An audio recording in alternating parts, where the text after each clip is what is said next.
A time long ago, in a land of dusty plains and towering hills,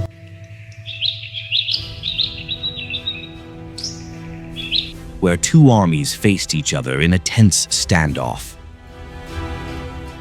This is the Valley of Elah, and the year is roughly 1000 BC. On one side, the Philistines, a fierce warrior people, their armor glinting under the sun.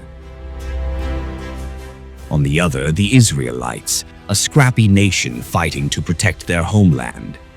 For 40 days, these armies have stared each other down, neither side daring to make the first move. Meet David. He's not a soldier, not a general, not even a grown man. He's a shepherd, the youngest of 8 brothers.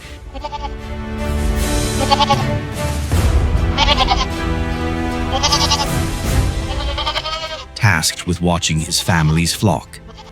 Its days are spent chasing stray lambs, fighting off wolves, and playing under the stars.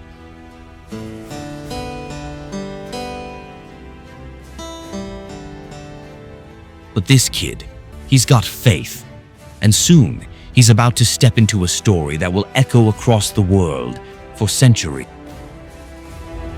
Now, let's meet the other guy, Goliath. 9 feet tall, a walking mountain of muscle and bronze.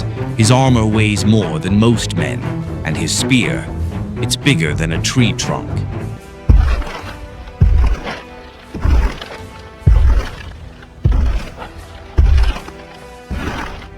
Every morning and evening, Goliath struts out and taunts the Israelites.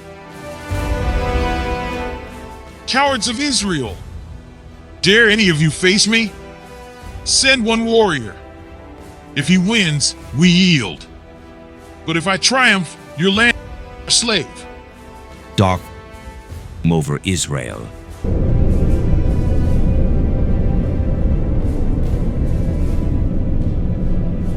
King Saul, Israel's leader, is out of ideas. His army is frozen with fear, and the stakes couldn't be higher. Lose this fight, their people, families, their future, it's all at risk. But then, a twist of fate.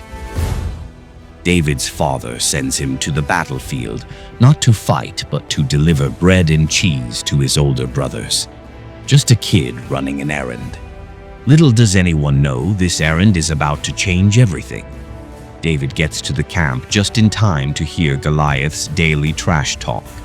The giant's voice shakes the ground, mocking the Israelites, mocking their God.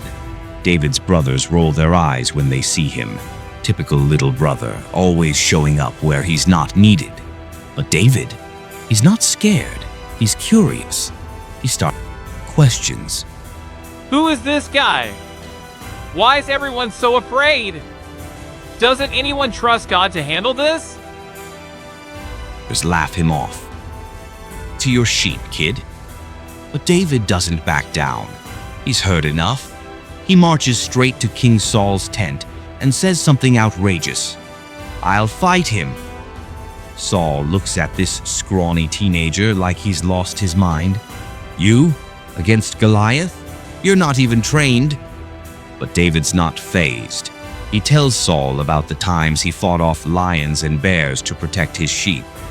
"God helped me then," he says, "and he'll help me now." David doesn't need fancy armor or a big sword. He's got something else. Trust. Trust in God, trust in himself, and a sling he's been practicing with since he was a kid. He heads to a nearby stream, picks out 5 smooth stones, and slips them into his pouch. That's it. That's his plan. 5 rocks and a whole lot of faith. Goliath sees David, roars with laughter. Am I a dog that you come at me with sticks? An army jeers, the Israelites their breath. But David doesn't flinch. He looks Goliath in the eye and says, "Come with a sword and a spear, but I come in the name of the Lord Almighty. This fight, it's already over." 1 stone. That's all it took. Goliath, the unbeatable giant, falls face first into the dirt. The Philistines are stunned. The Israelites erupt in cheers. David, this nobody shepherd, has done the impossible. Not with strength, not with weapons, but with courage and faith. The Israelites, they're terrified. Nobody wants to face this giant. David's victory wasn't just a win for Israel. It was a moment that showed the world something powerful. Giants fall when you face them with faith. David didn't need to be the biggest or the strongest. He didn't need the best gear or the most training. What he had was a heart full of trust that God was bigger than any giant, bigger than any fear. We all have giants. Maybe it's a fear that keeps you up at night. Maybe it's a challenge that feels too big to handle. David's story reminds us that you don't have to be perfect or powerful to win. You just have to show up, trust, and take that first step. One small stone, one act of courage can change everything. So, what's your Goliath? What's the thing standing in your way? Take a page from David's book. Pick up your stone.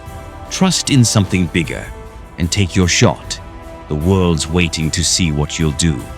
Thanks for joining us on this epic journey. Now, go out there and face your giants.